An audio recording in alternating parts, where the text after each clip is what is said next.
Hello everyone, I'm Zhihao Chen from Tsinghua University. Here I want to briefly introduce a large superluminous supernova sample from ZTF Phase 1 survey. Up to now, we have submitted 2 papers based on this sample.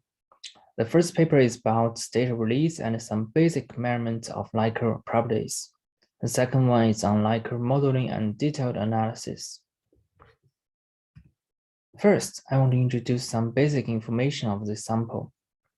It includes 78 superluminous supernova observed by ZTF from March 2018 to October 2020. This is the largest superluminous supernova sample from a single survey. Our photometry data is mainly from ZTF GRI3 bands, with additional UV data from SWIFT and other optical data from other ground-based telescopes. This is a sample located at low to moderate redshift, ranging from 0.06 to 0.67. The peak absolute magnitude in G-band is from -20 to -23 magnitude. Compared with other sample papers, our sample is much larger. Superluminous supernova have many interesting properties, as indicated by the x-axis in the left figure. Superluminous supernova show longer rise time and also larger dispersion than type 1c supernova. Y-axis shows that they have much brighter luminosity. From the figure in the middle, we can see superluminous supernova have a diverse peak G-R color from -0.8 to 0.2 magnitude. We confirm a positive correlation between the peak magnitude and the color. It means the brighter an event is, the bluer and thus with higher temperature it will be. In the right panel, the rise time and decline time of superluminous supernova are found positively correlated. The faster an event rises, the faster it will decline. Usually, superluminous supernova can be powered by 2 modes. First, they can be powered by the spin-down energy of a fast rotating neutron star with strong magnetic field.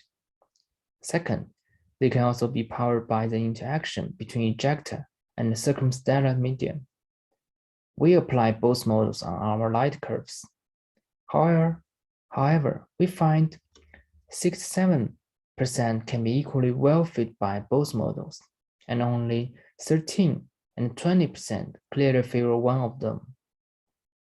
That means light curves alone cannot unambiguously identify the mechanism for most superluminous supernova. While many supernovae have smooth light curves, superluminous supernovae are found to have light curve undulations. However, the ratio of such undulations were limited by the size of previous sample papers. The most exciting result in this work is that we quantitatively calculate the ratio of undulations in light curves. We subtract the model light curves from the observed ones and searching for bumps and dips in the residual light curves. We find 34 to 62% of the event show significant undulations, and this is higher than what people usually believed. Furthermore, around 20% show early pre-peak bumps, and all these bumps have similar luminosity and duration. It indicates that they could have similar mechanism. Finally, we discuss about the possible scenarios for these undulations.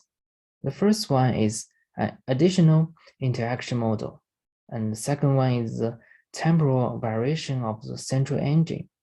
In the latter one, the variation will be smoothed by the photon diffusion in the ejecta, and the duration of the undulation should be longer than the diffusion time. By comparing the duration and the diffusion time, we find the temporal variation fails in the 38 to 66 of the undulations.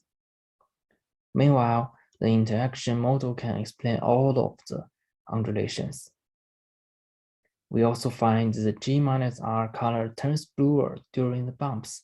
It suggests that supernova will have higher temperature during the bumps.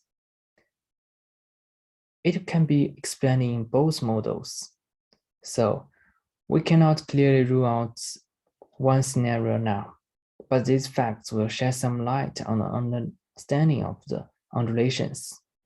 Thanks for your time.